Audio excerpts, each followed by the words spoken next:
Can scoliosis stunt growth? Unfortunately, scoliosis can affect a person's height, and this is because a patient with scoliosis, their height at the time of their scoliosis diagnosis can change over time. And since we know scoliosis is a progressive condition, it's in its very nature to worsen. And because scoliosis causes an unnatural sideways curvature to develop that also twists or turns into the concavity, the ability for the spine to remain aligned straight to express its full height possibly could be affected. And the loss of spinal height can also affect the ability to stand up straight, causing a loss of vertical trunk height. And we know this happens because once a scoliosis occurs, it causes uneven forces to affect the body. And these uneven forces disrupt overall body symmetry. And the most significant way scoliosis symptoms are involved, especially in children, are postural changes. And they can cause uneven shoulders, uneven hips, uneven shoulder blades, the development of a rib cage arching. It can also lead to uneven ability for the arms to hang naturally. But the biggest thing is that it can start affecting postural changes. And what I mean is, as the spine actually develops, it can affect the way the body is expressing when they're standing straight. Meaning the patient could be standing straight, but the spine is curved inside. And when we look at the scoliosis, we know scoliosis doesn't really stunt growth, but what it happens, it affects the way growth is expressed. And we don't know what causes scoliosis in many cases and what causes the initial development, but we know growth of the body is what initiates the progression, typically in adolescence. So when growth spurts start to occur, it can trigger the scoliosis to worsen. And as the curve gets bigger, the curves in the scoliosis within the trunk are getting larger, and the curves are getting larger, but the person is actually not growing vertically in the spine, but the arms and legs are still developing. So in many cases, when patients are developing a significant scoliosis, their trunk will look relatively short to the rest of their body. And because what ends up happening is that the spine is growing, but it's growing in the curved position, not in the straight position. So therefore, they can't express their full length. And the fact is that the more the person has to grow, the bigger these curves can become, so the greater difference they can have between their arms and legs and their torso.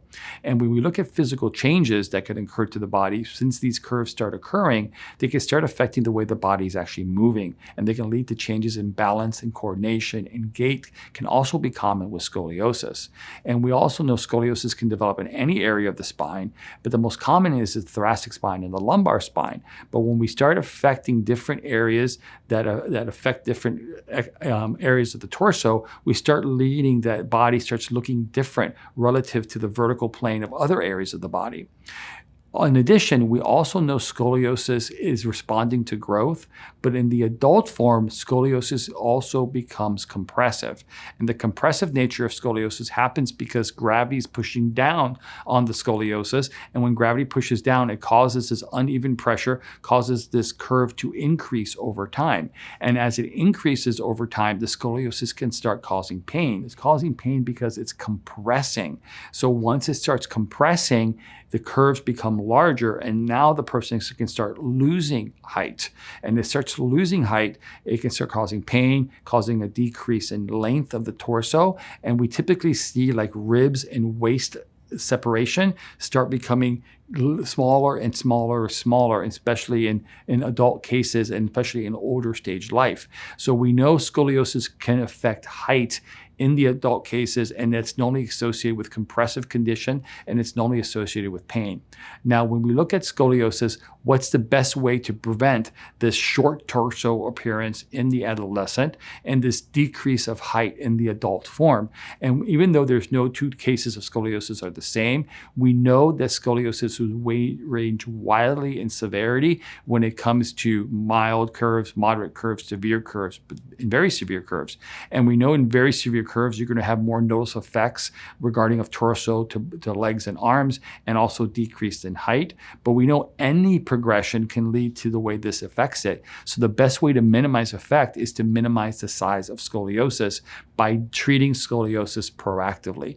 The sooner you treat a curve and the smaller you keep the curve, the less it's going going to affect the expression of your height over time while you're growing and developing, and the less it's going to affect your height in the adult form because it's progressing because of gravity. So therefore, treating unhealthy spinal curvatures early will give us the best possible outcome when we look at preserving height and the expression of the length of your torso.